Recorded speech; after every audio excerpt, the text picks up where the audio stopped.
Yeah? Good morning, everyone. So, the first category of items that could be Muktze we spoke about were what's called Muktze Machmat Chesron Kis. Muktze that has an intrinsic value, and therefore a person only uses it for the purpose it was designed for. He says like this: Muktze Machmat Chesron Kis en heter letarter oto b'Shabbat. In general, some Muktze items you can move in certain situations, like if you need to sit in the spot or if you need to use the place where it's at. But Muktze Machmat Chesron Kis, the Muktze, because of the inherent value, is the strictest, one of the strictest forms that you can't move it at all on Shabbat. Since a person is strict not to use them for any other purpose, therefore he's mikatze in his mind. Mikatze means like he sets it aside in his mind not to use it. For example, he says a shchita knife, a brit milah knife, a knife that the sofrim use. And likewise, any other item that you wouldn't use for anything else because you're afraid it'll break it. Now he speaks about this. They have certain paper, he says, for example, it has it's like receipt paper, or it's paper that you have your local business logo on it. These kinds of paper, he says, are muktze because of their value. But regular paper, copy paper, are not muktze at all, because you can use them for bookmarks. You can use regular paper as bookmarks, he says. Therefore, they're not muktze because people use them for other things also. But if you have a special type of paper, they have the graduation papers, the papers that you laminate with, things that you're more strict not to use them for, unless it's for its own purpose. That's Muktze Machmat Chesron Kis. Likewise, he says, Klisho Simbo Melechet Shel Heter.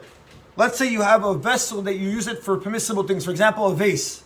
A vase you could have is worth $1,000, and you won't use it for anything else but to put flowers in. However, he says this would not be Muktze at all. Why?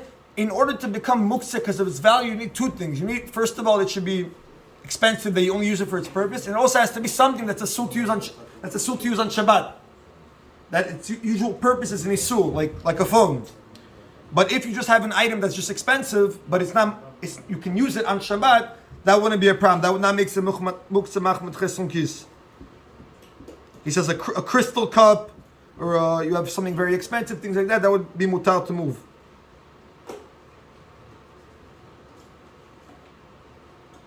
How exactly do you determine if the item is Muktze because of its value or not? Muktze Machmat Chesron Kis nidon lefi ha'adam. It goes by the person. If you are makpid on the item, that you don't usually use it for anything else, and it's also melechet isur, that's when it's Muktze Machmat Chesron Kis. Let's say you have 1,000 iPhones, and you use iPhones as door stoppers. That would not make it Muktze for you at all. He says that in order to make something Muktze because of its value, it has to be that you consider it valuable. That for you this item is valuable, you never use it for anything else. But if you have a wealthy man, where for him he uses all these expensive items left and right, he couldn't care less if they break or not, he uses them for other things also, which you don't have today really, then it wouldn't make it Muktze. But today no one uses their items for anything but the purpose. Nobody's going to use a computer to stop a door or a phone. He's talking about, I don't even know who would do it. Very, very wealthy people maybe. He speaks of actually a phone right now. Tiltul, telephone cellulari, right? Moving a cell phone. There are items that are inherently valuable because you're strict not to use them for anything else. You cannot move them from place to place. You could, however, move the item abnormally. For example, he says with your mouth or with your foot, you blow it or you kick it. You can move it like that. Yeah. You would only be allowed to move it with your hand abnormally if you need to do something permitted. He says you're going to hold it by both your elbows. That he says shouldn't do unless you actually need it for some purpose. Where you're going to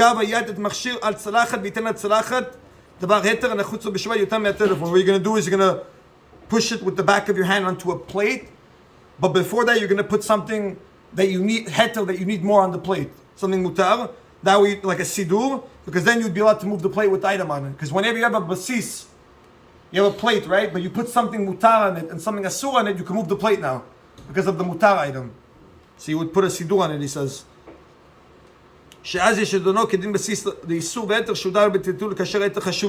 then, if the not muktzah item is more important to you, like the sidur on Shabbat, then you'd be allowed to move it. Even if the phone is off, because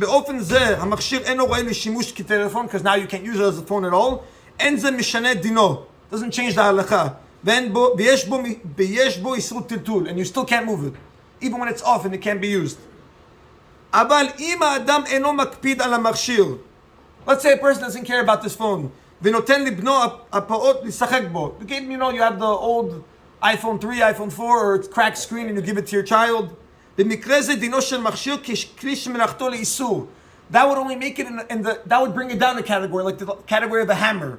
That if it would be on your chair, or if it would be on the table, you need the place, you could pick it up with your hand and move it.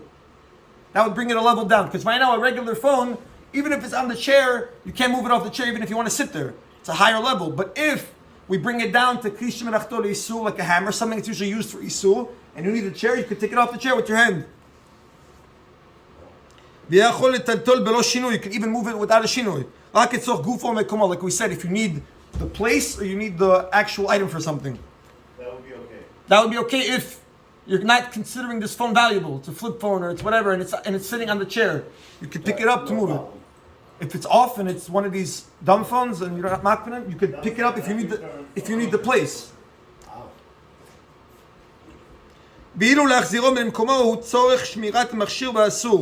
However, he says, if you can't put it back where it is afterwards. Meaning, if you're doing it to guard the phone, then that would be a asur. Let's say he says, because that'd be showing that you're protecting it if you put it in some special place, right? And now he says you need to use it for something, to stop a door, I don't know, whatever. Now you're going to put it back, it's showing that you're protecting it. Let's say he says the phone is used as an alarm, and you want to move it because it's bothering you, that'd be allowed, he says, because that's considered tzorach gufo. You need it for the actual item, because the item is bothering you. What about a fan? Fan's blown. Move it. You can move the direction of the fan, yeah. Because you're not moving the actual fan, you're moving the direction of the fan. He says like this: if